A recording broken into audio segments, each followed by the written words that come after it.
ದಿನಗಳಲ್ಲಿ ವಿಶೇಷವಾಗಿ ಕಳೆದ 2.5 ವರ್ಷ ಅಂತಲೇ ನಾನು ಉಲ್ಲೇಖ ಮಾಡೋದಾದರೆ ರಾಜಕೀಯ ವೈಷಮ್ಯ ಆಗ್ಬಿಟ್ಟಿದೆ.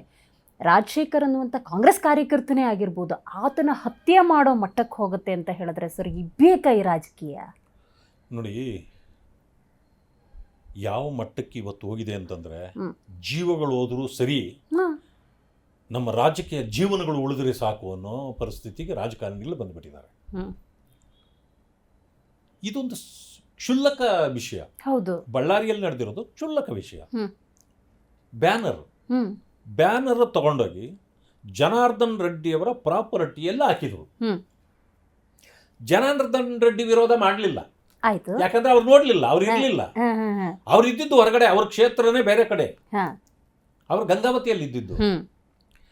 ಅಲ್ಲಿ ಪಕ್ಕದಲ್ಲಿ ಇರ್ತಕ್ಕಂಥವ್ರು ಅವರ ಸೆಕ್ಯೂರಿಟಿ ಗಾರ್ಡ್ ಹೇಳ್ತಾನೆ, ಇದರಲ್ಲಿ ಹಾಕಬೇಡಿ, ರಸ್ತೆ ಕಡೆಗೆ ಹಾಕ್ರಿ ಅಂತ.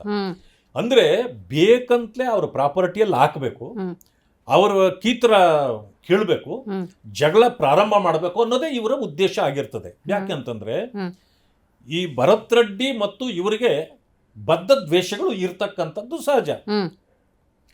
ಇದಾದ ತಕ್ಷಣ ಅವ್ರು ಹೇಳ್ತಾರೆ ಇಲ್ಲಿ ಆಗಬಾರ್ದು, ತೆಗಿಬೇಕು ಅಂತ.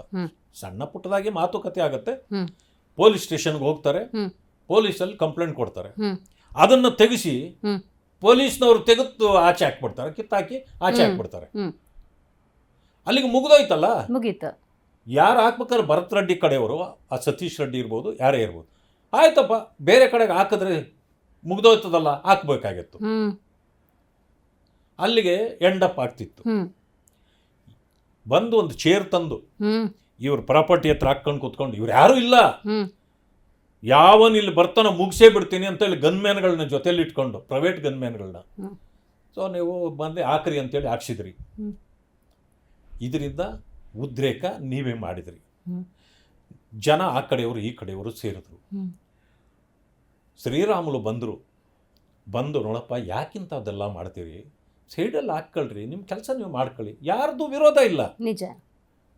ಇಷ್ಟು ಮಾಡಿದಾಗ ನೀನು ಯಾರು ಕೇಳೋಕ್ಕೆ, ಹಂಗೆ ಮಾಡ್ತೀವಿ ಈಗ ಮಾಡ್ತೀವಿ ಆತನ ಅವ್ರ ಮೇಲೇನೋ ಶುರು ಮಾಡಿದ್ರು. ಈಗೊಂದು ವಿಡಿಯೋ ಬರ್ತಾ ಇದೆ.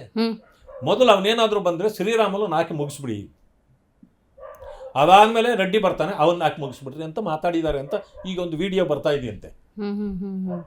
ಪ್ರೀ ಪ್ಲಾನ್, ಇದೆಲ್ಲ ಪ್ರೀ ಪ್ಲಾನ್ಡ್ ಇದೆ.